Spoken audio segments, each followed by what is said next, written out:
Greetings, fellow action figure connoisseurs, and welcome to another episode of Digital Caveman Presents. I, as always, am your host, the Digital Caveman, and today I will be presenting you with Star Wars, the Black Series, the Clone Wars, ARC Trooper 5's re-release. Let's get into it!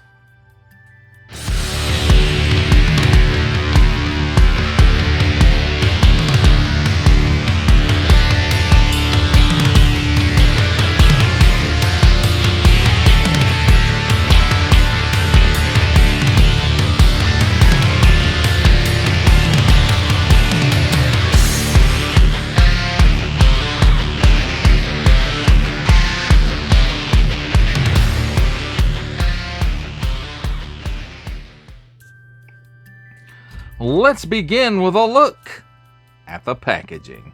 And of course, this is old school. Well, not really old school, but it's old windowless packaging because this is a reissue. On the top, it's got the peg hook hooky thing, a couple of pieces of tape. That's pretty much it. On the front, Star Wars the Black Series, and what's probably a digital render of the character. Star Wars the Clone Wars, ARC Trooper 5s, and there's the assortment number if you need that kind of thing. Warning, don't stick things in your pie hole if they don't belong there. 4 and up, Hasbro print on the bottom, small print, fine print, legalese print, symbols I'm not going to learn, made in China print, and a barcode. On this side, Star Wars, the Black Series, and then we've got a digital render of 5s that tells you he is 6.0 inches tall. And then there's a stripe on the front, comes around to this side and continues around to the back at an upwards angle, and then around the back as well, and then throw it in the trash or whatever that means. Then on this side, we've got some nice artwork of 5s, and it says ARC Trooper 5s at the bottom. And then on the back, we've got that same digital render from the front on the back here. Star Wars the Black Series ARC Trooper 5s. 5s trained with Domino Squad on Kamino before being stationed at the Rishi Moon Outpost. While on Kamino for medical testing, he discovered a terrifying secret about the clones' origins. And there it is again in some other languages. He's number 16 in the Clone Wars subline. Attention, especially don't stick things in your French pie hole. Warning, attention Octoon. Don't stick things in any other language pie hole that don't belong there either. Don't give it to babies. Includes figure and 3 accessories. And then small, fine, legalese, made in China print, Disney print, Hasbro print, and the stamped in number print. That, my friends, completes our look at the packaging. Let's take a look at the figure and his accessories. And first up here we have handy dandy tweezers to help us take a look at the smaller accessories. And first up are his blaster pistols. And we've seen these in the line plenty of times before. Nothing has changed. They are molded in black plastic, and they do have some nice molded details on them. And there's 2 of those. They're exactly the same.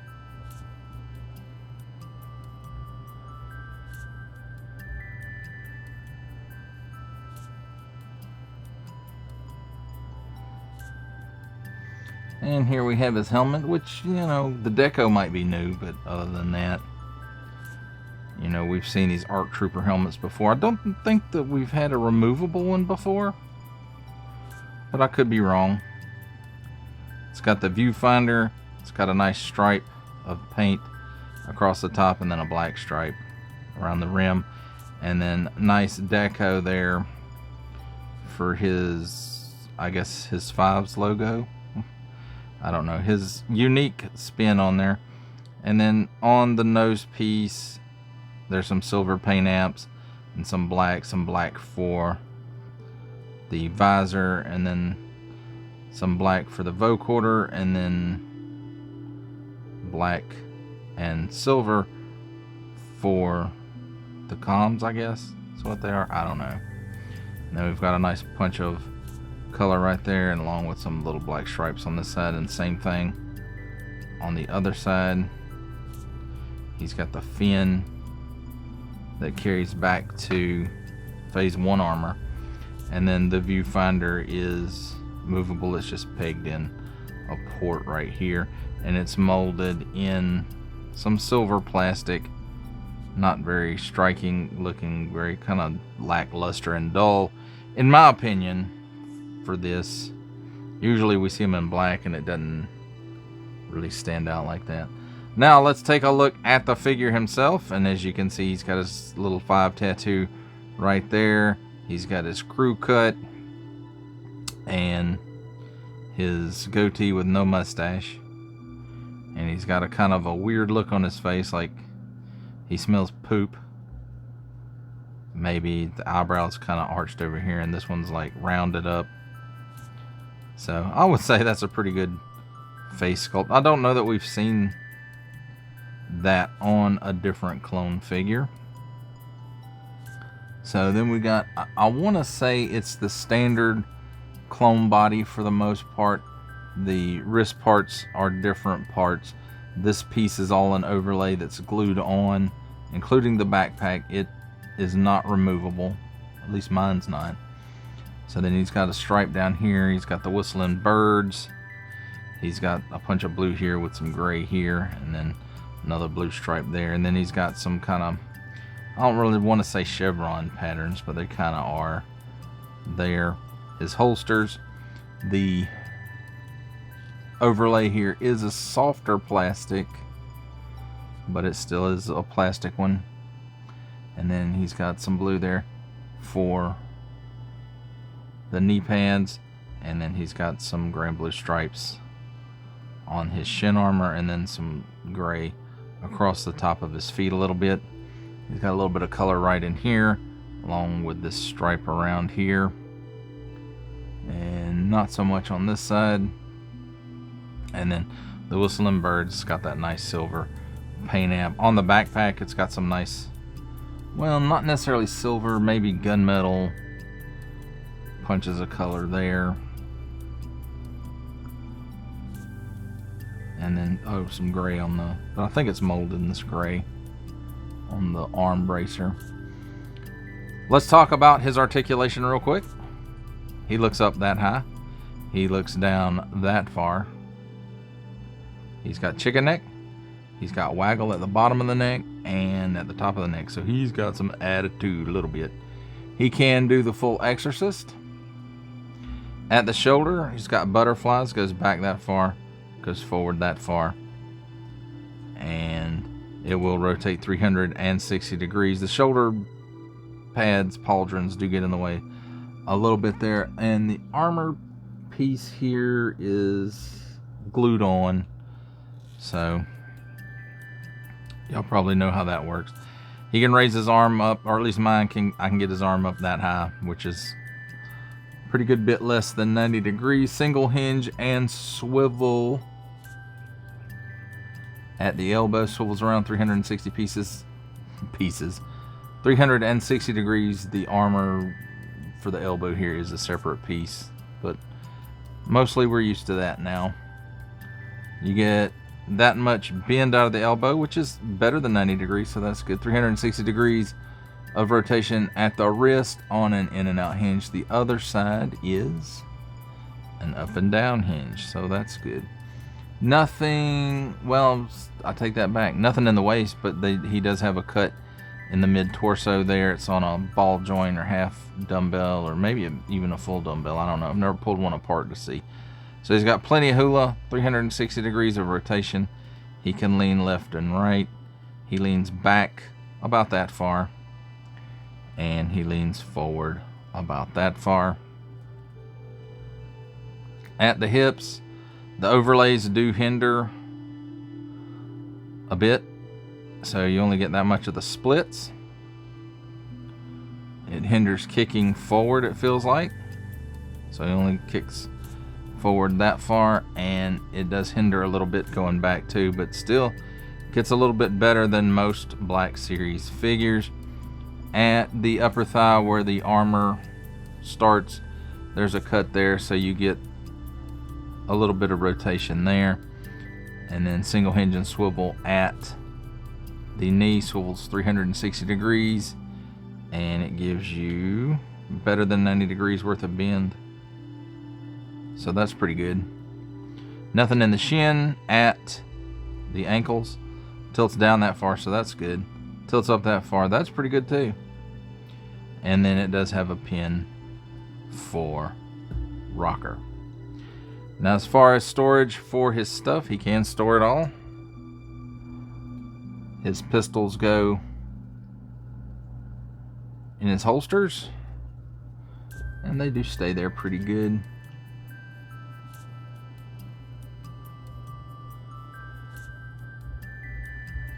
So they don't just go falling out. And then the helmet, of course, the bucket just goes over his head, and it stays on there pretty good too. And there you have it, my friends. That's a look at the figure and his accessories and storage.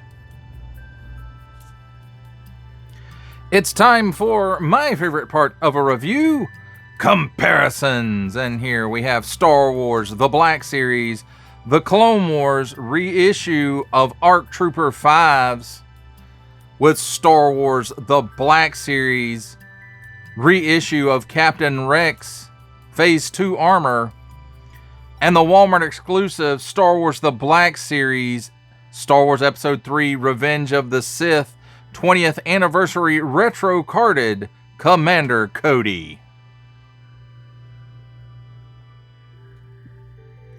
For our last set of comparisons, here we have Star Wars The Black Series, the Clone Wars, ARC Trooper 5s, with from the Marvel Legends series making his cameo appearance, Stan the Man Lee. From G.I. Joe Classified series, the Hasbro Pulse exclusive Regal variant Cobra Commander. From Star Wars The Black Series, the Archive Edition 501st Legion Clone Trooper. And for a 7-inch scale comparison from the Masters of the Universe Masterverse line, the 40th Anniversary He-Man. For final ramblings on the reissue of Star Wars The Black Series, the Clone Wars, ARC Trooper 5s, I have to say, I'm glad they reissued this guy. I did miss him the first time around. I really wish we could get a readily available reissue on ARC Trooper Echo. That was the Target exclusive Clone Wars figure, or maybe even a new version of that. That would be great. But as far as this one goes, it's pretty much what you'd expect if you have any of the previously released ARC Troopers. It's pretty much the same. I can't remember if the Umbara one had the butterfly joints in it or not, but this one does. And I will say the only real flaw, like within the Black Series, you know, according to the Black Series way of doing things, the only real issue with this figure is his right hand was not a trigger finger hand. It was an in and out hinge, and it didn't necessarily have to be a, you know, an up and down hinge to be trigger finger hand, but it wasn't. So I had to take the straight nippers and modify the figure to hold the pistol properly, and now he holds it like he's supposed to. So that was the only within the Black Series way of doing things, I guess. That was the only real issue I found with this guy. Now the overlays do hinder the range of motion in the legs, the lower overlays, the comma. And I really kind of wish they'd have gone the soft goods route with that, like they did with the Phase 2 armor for Captain Rex. But that has its own issues too. So, but at least it didn't really hinder up the range of movement on that figure. And these do. But you can still get him in pretty good pose, I think. Your mileage, of course, may vary.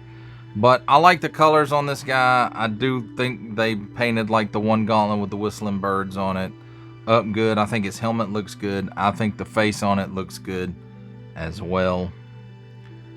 The only real issue with the helmet, I would say, is like they did it in that silver plastic, and it just kind of makes it look dull and an uninteresting part of the helmet, especially with all the other paint apps on the helmet. I feel like this guy got a bit more deco detail than what we're used to currently in the Black Series. And you know, it does make him stand out. So I think it's a pretty good clone figure. If you like clones, if you like ARC Troopers, if you like the Clone Wars, yeah, this guy's probably for you. Even though he wasn't in the show a whole lot, he did have a pretty big role there toward the end. Not the last season, but the season before the last season. The quote-unquote lost episodes that only aired on Netflix until Disney decided to air them on Disney Plus. And, you know, his chip malfunctioned, and he knew about the inhibitor chip, and Rex tried to help him, but Palpatine didn't end so well for Fives. Let's just say it like that, in case you haven't seen those episodes. But overall, I think he's a standout. Visually, he stands out from the rest of the clones, or at least some of the clones. Maybe not all the clones, but he does stand out within like the 501st stuff. And I would really like to get Echo to go with him, but I'm not paying secondary prices for it, so I'll just wait for the reissue on, you know, Clone Wars 20th anniversary carded or something. I don't know. And I'm talking about the Lucas, or the 3D show, not the 3D animated show, not the 2D animated show. So, well, that does it for the review. I hope you enjoyed it. I enjoyed making it. Only support from viewers like you make this programming possible. Each view does count, and I do appreciate each and every single view I receive. Thank you, and thank you so very, very much for supporting this channel through viewing. If you are interested in supporting my channel further, I'm now offering memberships at various tiers. Click the join button on my YouTube page, or check this video's description for the link and see if any membership offers are right for you, but only if you are in a position to do so. Comment below, like, share, subscribe if you would like to see more content or just help the channel grow, or both. That's even better. And don't forget to ding that bell so that in the future you will be notified as my new content becomes available. That's a wrap, folks. I'll see you next time.